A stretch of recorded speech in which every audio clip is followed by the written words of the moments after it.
Olá, paz, que Deus nos abençoe poderosamente. Estamos hoje aqui para mais um momento, de meditação na santa palavra de Deus. E hoje eu queria dizer para você o que está escrito lá no livro de Números. A Bíblia fala no livro de Números que quando o povo de Deus eles estavam ali na porta da terra prometida, a Bíblia fala que Moisés ele separou 12 espias. E esses 12 espias, eles entraram na terra prometida, E ficaram lá nessa terra 40 dias. E depois dos 40 dias, o que aconteceu? Eles vieram para trazer ali o relatório de como que era a terra, se aquela terra que Deus havia prometido para o povo de Israel, de fato e de verdade, manava leite e manava mel. Então, quando eles chegaram diante de Moisés, Arão, de todo o povo de Israel, os 12 espias, para você ver que o fruto da terra era tão abençoada, mas tão abençoada, que o fruto da terra, um cacho de uva era preciso de 2 homens carregarem, para você ter uma ideia. Então, quando o povo viu aqueles 2 homens carregando um cacho de uva, todo mundo ficou abismado, assustado. E todo mundo gostou, poxa, essa terra de fato e de verdade ela mana leite e mana o quê? Mana mel. Só que tinha um porém. Qual era o porém, pastor? Agora você vai entender o que isso quer dizer para a minha vida e para a sua vida, para a nossa vida no geral. O que o Espírito Santo quer dizer com isso? Dos 12 espias, 10 espias falaram a terra de fato e de verdade ela mana leite e mana mel. Só que tem um porém. Nessa terra habitam os cananeus, os heveus, os jebuseus e habita também os filhos de Anak. Quem eram os filhos de Anak, pastor? Eram descendentes de gigantes. Então, quando os 10 começaram a falar isso, o coração do povo que estava ouvindo aquelas palavras começou a desanimar. Eles começaram a murmurar, começaram a reclamar. E eles ficaram tristes. Por quê, pastor? Porque, poxa, na porta da terra prometida, para entrar na terra prometida, quando chega na hora o relatório que eles recebem que está cheio de inimigos, então eles entraram em desespero, entraram em pânico. Até os 10 espias, eles tiveram medo. E, pastor, e por que o povo desanimou? Por que o povo ficou, desacreditado? Você sabe por quê, minha irmã, meu irmão? Tudo isso tem a ver com a nossa vida. Porque quando eles souberam daquela notícia, o povo, os 10 espias, foram 12, os 10 espias dos 12, eles viram ali os inimigos, eles se viram inferiores aos inimigos que estavam lá dentro. Eles se viram sem condições de vencer os inimigos. E quando eles passaram esse relatório para o povo também se viram na mesma situação. Porque eles disseram, cheio de inimigo, essa terra é terra que devora homens. Olha para você ver. Então o povo começou a reclamar. Poxa, você tirou a gente, Moisés, do Egito para morrer aqui, morrer pela mão dos inimigos? Olha para você ver. Só que dos 12, enquanto 10 se viam, sem condições de vencer os inimigos, 2, que era Josué e Calebe, eles se viam com condições de vencer os inimigos, de vencer os gigantes que estavam ali naquela terra. Tanto que, eu acho que se não foi Josué, foi Calebe, eles disseram, não tem importância, nós vamos vencer os inimigos como se fosse o quê? Como se a gente estivesse esmagando o quê? Um pão, mastigando um pão. Olha como que Josué e Calebe, eles enxergavam os inimigos. E o que o Espírito Santo quer nos dizer com isso nessa noite? Ele quer nos dizer o seguinte, minha irmã, meu irmão, como que você tem se enxergado diante dos problemas? Como que você tem se enxergado diante dos gigantes que têm se levantado contra você? Como que você tem se enxergado, diante dessa tempestade que se levantou dentro da sua casa? Esse problema que se levantou. Como que você tem se enxergado? Menor do que esse problema?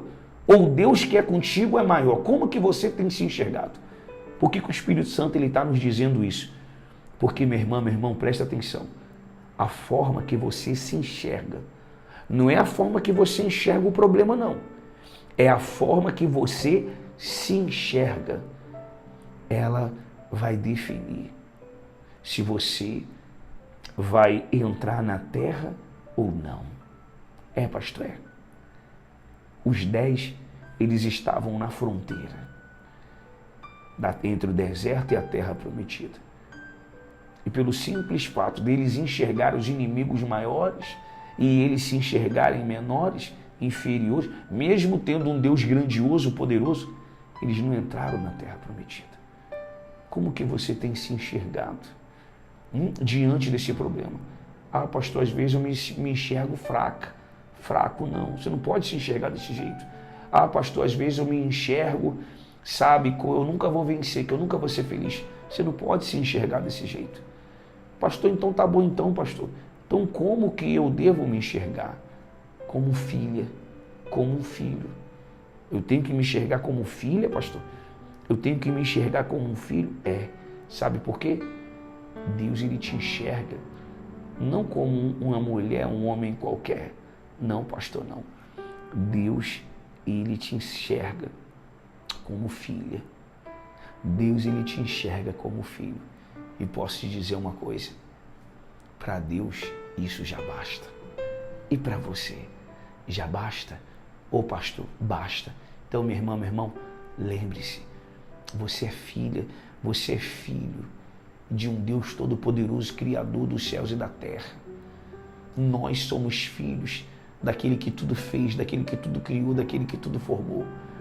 Você vê que em diversos trechos da Bíblia, da Santa Palavra de Deus, a Bíblia cita ele como o Senhor dos Exércitos, o Senhor da guerra. Deixa eu te fazer a seguinte pergunta. De Gênesis a Apocalipse, você chegou a ver alguma vez que Deus perdeu uma batalha, que Deus perdeu uma guerra? Você pode procurar virar o avesso, você pode pesquisar, você pode estudar, fazer o que você quiser fazer. Você não vai achar. O Senhor dos Exércitos, ele é invencível, ele é invicto, ele nunca perdeu uma batalha. Então não é a sua, minha irmã, meu irmão, que ele vai perder. Não é a sua luta, não é a sua batalha. Apenas creia e acredite.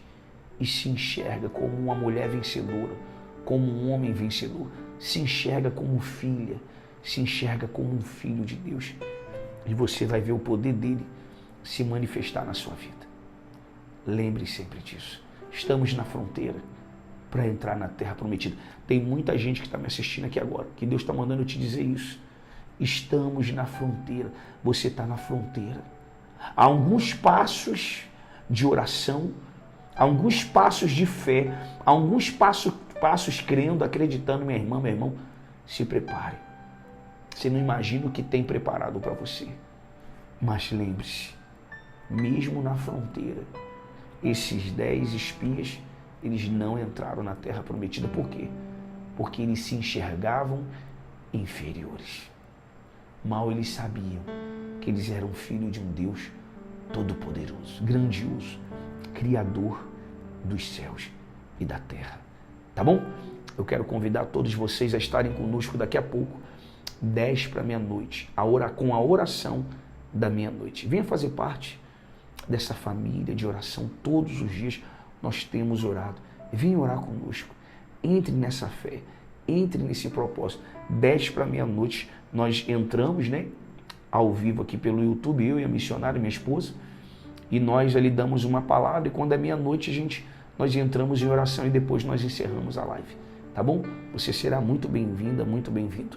E se você diz assim, pastor, eu quero fazer parte dessa família da fé, como que eu faço?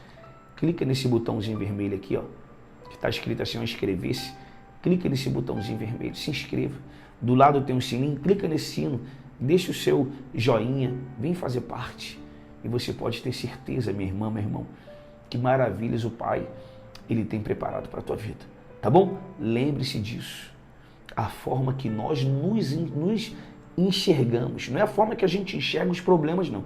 É a forma que nós nos enxergamos, que vai definir se vamos ou não entrar na terra prometida. Que Deus abençoe a todos poderosamente e até daqui a pouco, 10 para meia-noite. A paz.